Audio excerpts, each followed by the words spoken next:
Economía y sociedad en el antiguo Aragón. La economía del condado de Aragón fue en sus inicios de gran austeridad, basada en el cultivo del trigo, cebada y avena en las pocas extensiones de cultivo que proporcionaban los angostos valles de la geografía pirenaica, y en la actividad pecuaria, principal recurso de esta economía de subsistencia.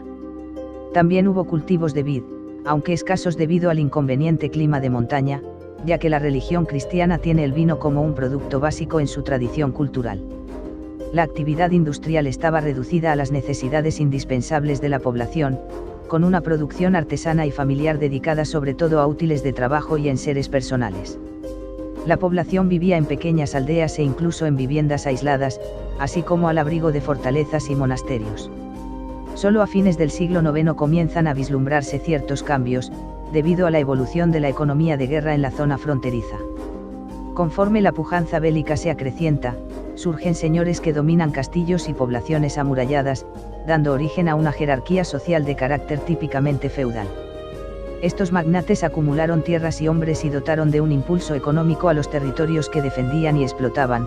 Similar actividad desarrollaron los monasterios, cuyos monjes no repararon, en muchas ocasiones, en mantener y promover la actividad bélica como la Orden del Temple. De cualquier modo, en el condado de Aragón predominaron los pequeños propietarios, y una sociedad en la que, exceptuando a unas decenas de magnates, no había excesiva diferencia socioeconómica entre los hombres. Fue más notable el desarrollo del feudalismo en los condados orientales de Ribagorza y Pallás, muy influidos por el condado de Tolosa y la monarquía franca. En todo caso, la evolución del siglo X hacia el XI está en la línea de una mayor importancia de la actividad guerrera, con el consiguiente aumento de señores y caballeros, que con la creación del Reino de Aragón constituirían una base de varones y ricos hombres que dominarían durante toda la Edad Media la política aragonesa. No se puede hablar de establecimientos urbanos en los siglos IX y X. Jaca, que sería la primera ciudad del reino, no experimentó su notable crecimiento hasta el siglo XI, con la creación de la catedral, su papel como encrucijada en el Camino de Santiago, y la recepción del fuero de Jaca que permitió atraer a un importante número de hombres libres burgueses, mercaderes y artesanos, ya con el decidido apoyo de los primeros reyes de Aragón.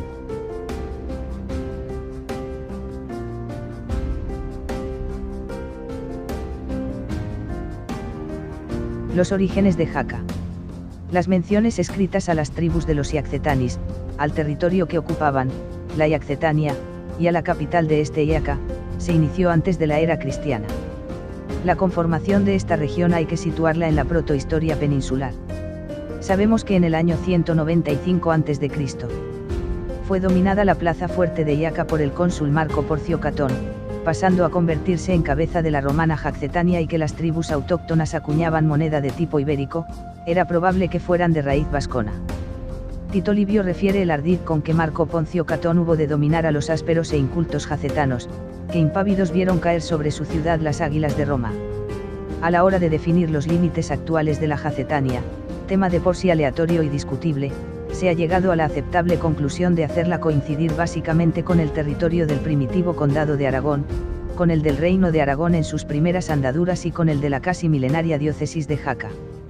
Hay un paralelismo muy estrecho entre Covadonga y los monasterios de Siresa y San Juan de la Peña, como focos iniciales de la reconquista contra los musulmanes.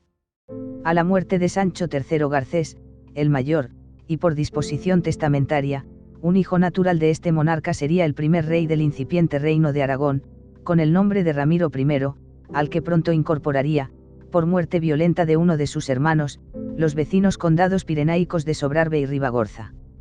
Este primer rey aragonés fijaría la capital de su reino y la sede de la diócesis de Aragón, hasta entonces itinerante, en el pequeño castro religioso militar de Jaca, que su hijo, Sancho Ramírez, convertiría en ciudad y a la que otorgaría el famosísimo fuero de Jaca, en el que posteriormente se inspirarían tantos otros de Castilla y Navarra.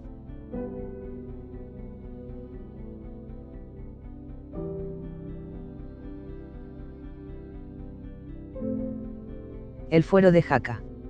De la colección de pergaminos, destaca entre todos el llamado fuero de Jaca, del que se conservan 2 copias visigóticas, además de la transcripción que se hizo del mismo en el libro de la cadena.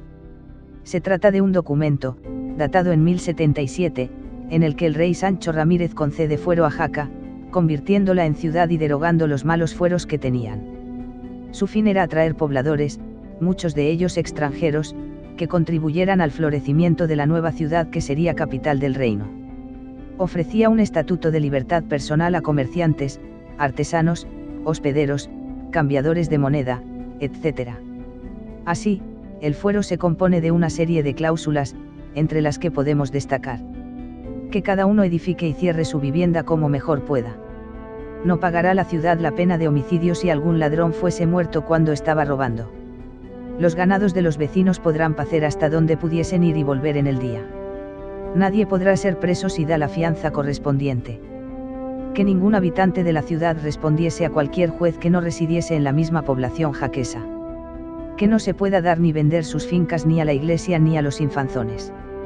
Todas estas cláusulas establecen numerosas garantías de seguridad jurídica y procesal, que hacían a los jacetanos unos ciudadanos privilegiados para la época. Muy pronto, este fuero será copiado por otros lugares, sobre todo por los situados en los caminos de peregrinación a Santiago. El propio Sancho Ramírez lo utilizará en la creación de Estella. Se inspirarán en nuestro fuero los de otros lugares como Sangüesa, San Sebastián o Olorón.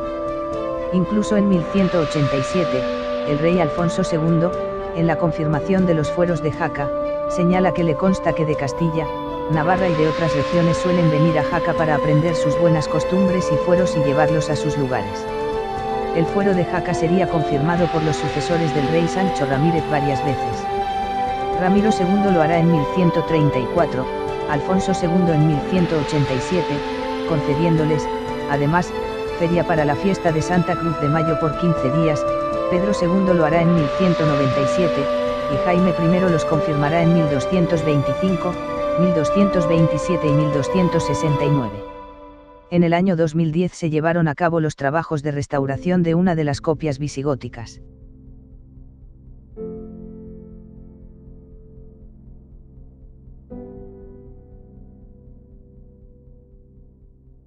Jaca sigue creciendo y a partir de este momento la ciudad y su comarca se convierten en activo foco comercial y cultural al amparo de la estratégica posición de Jaca en el cruce de dos importantes y antiguas vías de comunicación, la calzada que unía Zaragoza con el Bearn-Galo por el puerto del Somport, donde se encontraba el importante Hospital de Santa Cristina que en el siguiente capítulo de esta serie, hablaré sobre él, y la que por la Canal de Verdún seguía el curso del río Aragón.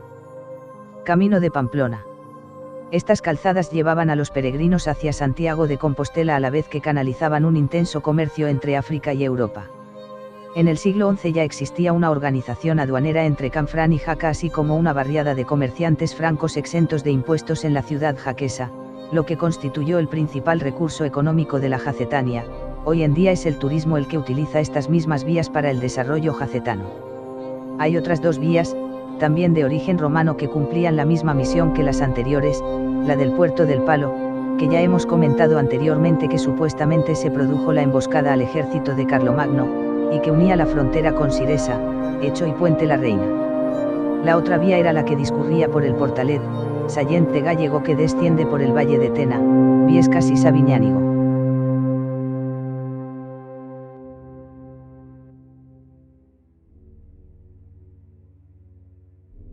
En los dos siguientes capítulos de esta serie, hablaré del Camino de Santiago, a su paso por Aragón. Hubo varios pasos fronterizos por Aragón, que ya he comentado anteriormente. Pero a partir del siglo XI, toma relevancia el paso del puerto del Somport, el Sumums Portus. La importancia de este paso fronterizo entre otras cosas fue debida a la construcción de uno de los pilares fundamentales para la cristiandad en todo el mundo. El tristemente desconocido, Hospital de Peregrinos, llamado Santa Cristina. Son dos historias muy emotivas, cargadas de un romanticismo medieval, válidas para la creación de una buena novela.